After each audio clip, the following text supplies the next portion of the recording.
मिलन चल रहा है और भी बढ़िया हो जाएगा। हाँ, क्योंकि आपका भाई माइक पर आ गया है। एक बार जोरदार जयकारा लगा, बोल सच्चे दरबार की जय। एक बार दीदी माइक पर दी तो ऐसा लग रहा था साक्षात वैष्णो माता अवतार हो गई है। उसके बाद दादा ने हमको डायरेक्ट खड़ा कर दिया। अब ऐसा लग रहा है जैसे भैरव बाबा प्रकट हो गए।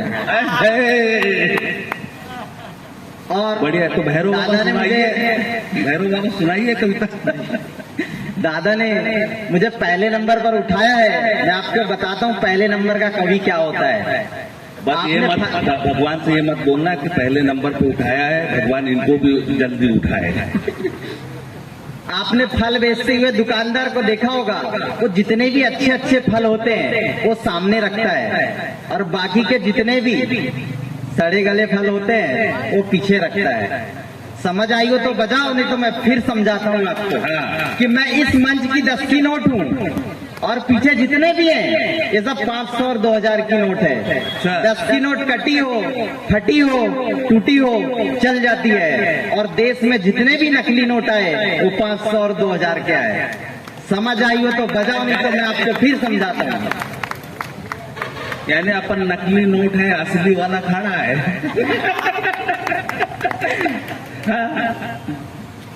आइए, 5वीं क्लास का रिजल्ट आने वाला था मेरा, और पिताजी ने मुझे नीचे से ऊपर तक देखा और बोले मुझे उम्मीद तो नहीं है कि तू पास हो जाएगा, लेकिन जब तू वापस लौटेगा तो घर में मेहमान आ चुके होंगे। तू अपना रिजल्ट कोडवर्ड के जरिए बताना। अगर तू एक विषय में फेल होता है तो जय श्री गणेश बोलना, अगर तू 2 विषय में फेल होता है तो राधे कृष्ण बोलना, अगर 3 विषय में फेल होता है तो ब्रह्मा विष्णु महेश बोलना। हम जैसे रिजल्ट लेकर वापस आए तो मेहमान आ चुके थे। पिताजी का इशारा मिलते ही हमने भी बोल दिया, बोल सच्चे दरबार की। ऐसे चलता रहेगा।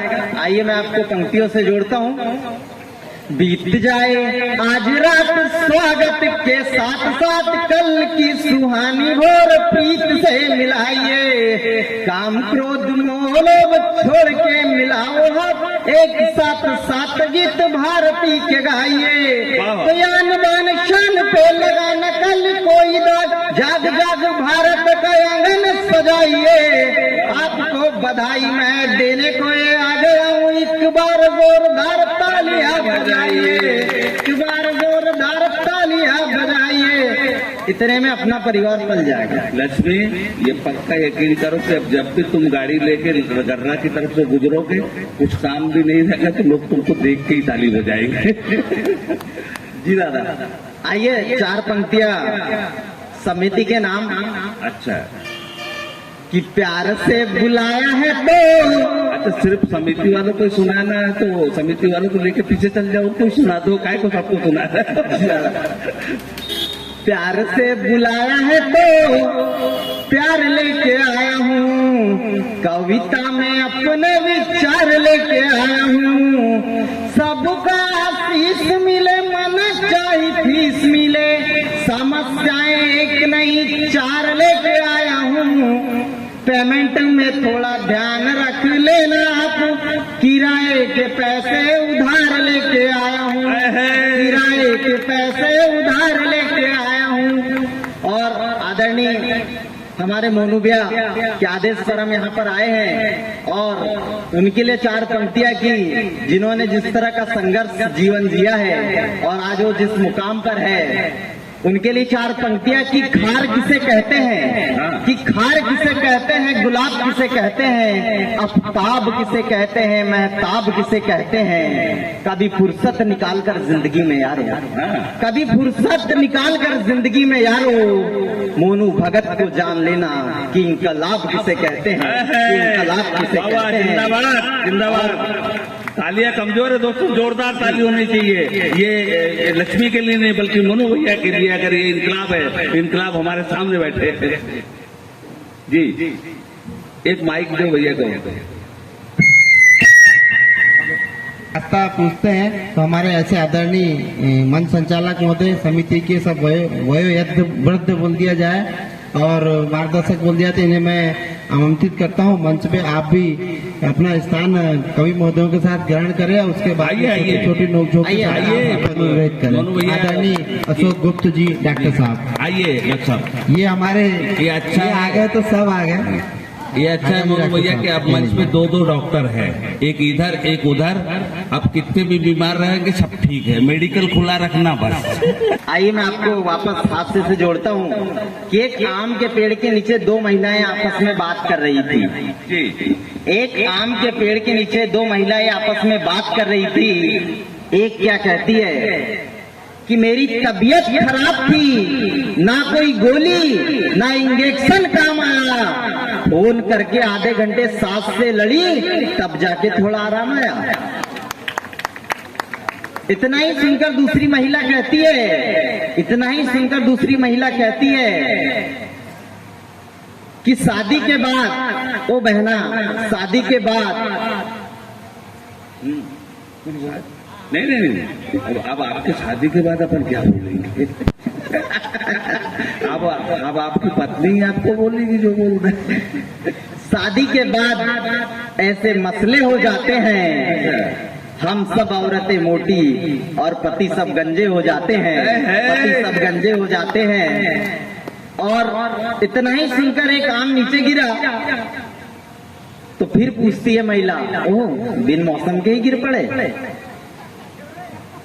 बिन मौसम के ही गिर पड़े। तो फल कहता है क्या करूं, मैं सुन सुन कर पक गया था, मैं सुन सुन कर पक गया था। जब आम पक ही गया तो इसे खा लेते हैं। बहुत शानदार भोजन खिलाया समिति वालों ने, बहुत बहुत धन्यवाद और बधाई।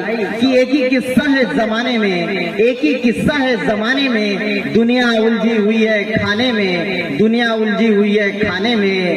आजकल मैं बता दूं मोनू भैया, लोग इतना खाते हैं, इतना खाते हैं कि खाने के बाद पचाने के लिए भी कुछ ना कुछ खाते हैं। और खाने पीने को लेकर आजकल मम्मियां इतने ऑफर देती है बच्चों की, बेटा चॉकलेट खा ले, बिस्किट खा ले, चाट खा ले, गुपचुप खा ले, पिज्जा खा ले, बर्गर खा ले। लेकिन आपको याद है कि हमारे जमाने में ऐसा नहीं होता था। मम्मी सिर्फ दो ही ऑफर देती थी, बेटा रोटी खा रहा है या झापड़ खाएगा। बहुत बढ़िया। और आपको याद है कि जब किसी डॉक्टर क्या जाते हैं तो उसका पहला सवाल भी यही होता है कि रात में खाने में क्या खाए थे। अच्छा। और बहुत रिसर्च के बाद ये बात पता चली कि डॉक्टर ये सवाल करता क्यों है। अगर आपने सादा खाना बताया तो बिल 500 रुपए, अगर धोखे से बिरयानी बता दिया तो बिल 1500 रुपए। अच्छा।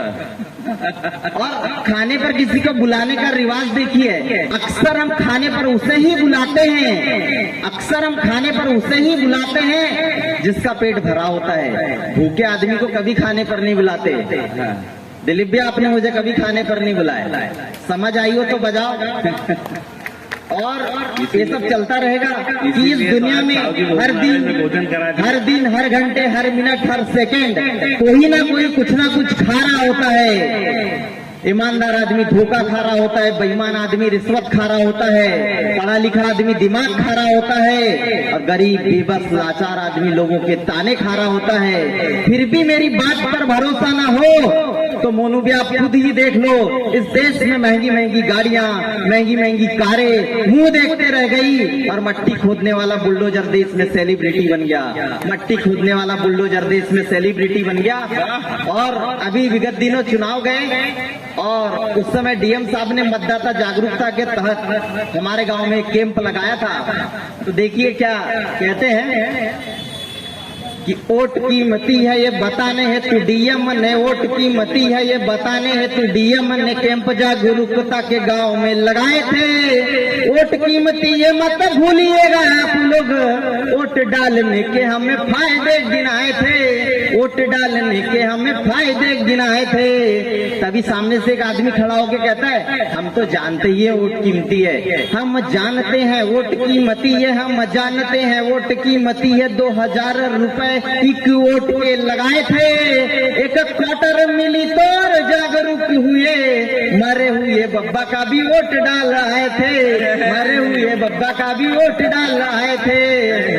और अच्छा, क्वार्टर का जिक्र किया, वो ब्रांड का नाम तो बता दे, तो क्वार्टर कौन से ब्रांड का था? सफेद ही मिलती है चुनाव में तो। अच्छा अच्छा। तो आइए, फेसबुक आप सब लोग चलाते हैं और मैं भी चलाता हूँ। तो फेसबुक पर आपको जब किसी लड़की से दोस्ती होती है तो भली का आपको शादी वाली फीलिंग्स आए ना आए, लेकिन धोखे से आपको उसने ब्लॉक कर दिया तो आपको तलाक वाली फीलिंग्स जरूर आएगी। वाह, क्या अनुभव है। पसंद आया तो बजाओ ताली। बढ़िया। और मेरा दर्द तो 4 लाइनों के माध्यम से सुनिए कि मैं किस्मत आजमा चुका हूँ, मेहनत आजमा रहा हूँ। एक लड़की पटाने के चक्कर में फेसबुक पर 4 लड़के पटा चुका हूँ, जी। आइए, अब मैं आपको वो सुनाऊं जिसके लिए मुझे मोनू भैया और समिति ने यहाँ पर बुलाया है कि माता की वंदना के साथ साथ भारत माता की भी वंदना होनी चाहिए, कि शहीदों की कहानी आज जुबानी होनी चाहिए, शहीदों के लिए आंखों में पानी होना चाहिए। धर्म से चाहे हम हिंदू मुस्लिम सिख ईसाई हो, कर्मों से हम सब हिंदुस्तानी होना चाहिए, बेशक। ताली वाली बजाते रहो ताकि मुझे लगे कि मैं लोगों के बीच ही कविता पढ़ रहा हूँ। ताली की भी चिंता मत करो, कुछ लोग घर पे भी जाके ताली बजाएंगे, समझे क्या, क्योंकि सब समझ में आएगी। जब दिल के दरिया को खुशियों की रवानी देना, दिल के दरिया को खुशियों की रवानी देना, पहले नफरत को मोहब्बत की निशानी देना, बाद में पूछना है दोस्तों उसका मजहब है, अगर प्यासा तो पहले उसे पानी देना है, अगर प्यासा तो पहले उसे पानी देना। हमारे लालबरा से लिंकन भी आए, भैया आप तस्वीर रखिए, बड़ी खुशी होगी जी। अरे लिंकन भैया आ जाइए सामने जरा, आइए ना जी। तो अच्छा, कोई बात। आइए, और चंद लाइनें, आपने कचरा बीनते हुए इन बच्चों को देखा होगा कि देश की आजादी के इतने वर्ष बाद भी देश में भुखमरी और गरीबी है, उस पर एक कविता, और मैं यहाँ से वीरगति को प्राप्त हो जाऊंगा। कि प्यार वफा मोहब्बत और दुलार दे, अपने भविष्य को एक नया आकार दे। और इस महंगाई के चलते जो पूरे ना होंगे, ऐसे तमाम सपनों को तू गिन गिन के मार दे।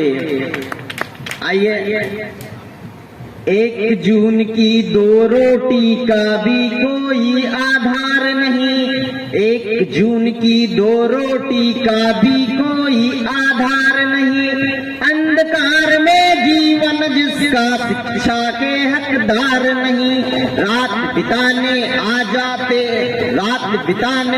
जाते सो जाते रैन बसेरों में, अपना भाग्य टटोला करते हैं कचरे के ढेरों में, घोर अभाव में जीते हैं, जन्मजात हतभागी है, जो खाते अन्न गरीबों का वो ही तो बड़े भागी है।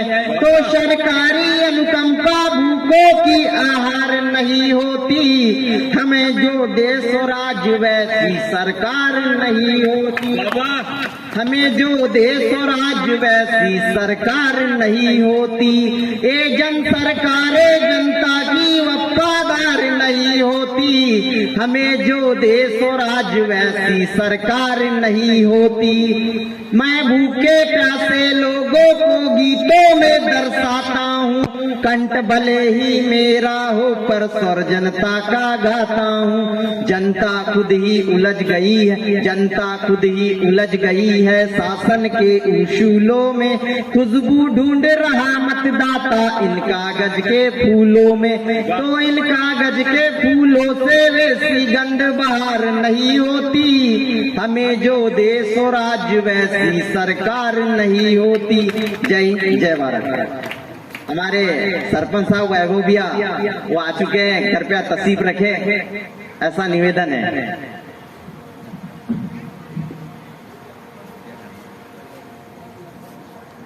कुछ मैं लक्ष्मीबाई वीरगति को प्राप्त हुए उनके बारे में कुछ बोलूं, उसके पहले मुझे मंच से आदेश हुआ कि आदरणीय हमारे सरपंच साहब जो आए हैं उनसे निवेदन है कि वो भी मंच पर आ जाए और अपना वैभव भैया, मेरी आवाज पहुंची वैभव भैया तक? आ जाइए।